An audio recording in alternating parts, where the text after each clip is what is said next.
Hello, I'm Eva Lopez Romero and I'm going to present my two pieces of art from my practical one. For the first concept, I chose otherness. Otherness means being or feeling different from what is expected from society or from what is familiar. So I reflected on this concept and I thought that society actually constricts our true selves, how we are, our attitude, our opinions, and wants us to be how they expect a person to be. So I imagined two different bodies.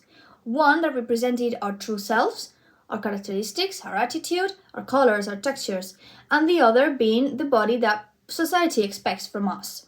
So I created this piece of art. As you can see, there are two different bodies, one made of wire, metallic, and the other made of fabric, with different colors, different patterns, different textures. So what does this represent? The body inside, the one made of fabric, represents our true selves. The other one, the one made of wire, it represents what society expects from us, the body that they want us to have.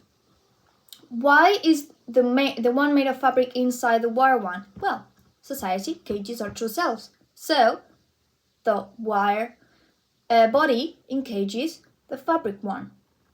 Now, for this, all my process, starting from this idea, was quite simple but quite complicated at the same time, because I had to make all these different pieces of fabric with different colors. I had to sew them, stuff them, and then sew it all together so it would make a fabric body. And then I had to do the metallic one, the wire one. So I started doing the upper body, including arms, and then I did the legs, including the sagittal axis.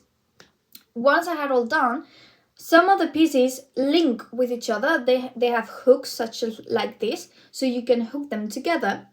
But some of them were more difficult, so I ended up putting hot glue so it would stick together and it wouldn't destroy itself.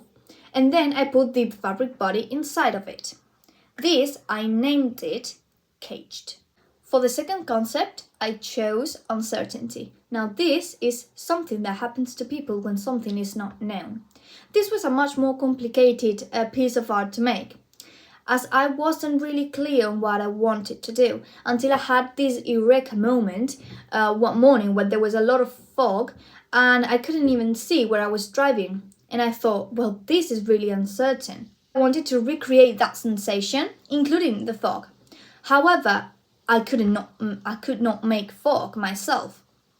So I decided to do something different. So I used these glasses, these plastic ones, usually used for protection, and I scratched the plastic thing, and ended up with this. Actually, if you put them, you cannot see very well. The vision is very blurred. Once I had that, I put it on, I tried it, and I said, well, I can't see visually, but I don't have the sensation of uncertainty. How can I do that sensation? I was advised that I should play with different lights. So I did it in my hallway. I put spaces of light and dark spaces in my hallway. And I put in each space one object, either a dark object or with a light color. This is an experience I did with a colleague of mine, so I could realize if this installation would work. So, as you can see, this is the person wearing the glasses and walking through my hallway while there were some objects there. Once he had done this, I asked him, what did you see? What objects did you see? What objects did you not see? What were you feeling? And he told me that the objects in the dark spaces he did not see at all. However, the ones that were in the light spaces, he did see them, however, not quite clearly. He could know that there was something there. He was very cautious on where he was going, as the vision was not clear. I think that represents quite well uncertainty, and I think I did a good job creating this sensation of uncertainty using the fog concept. Now, this piece of art is called Doubt.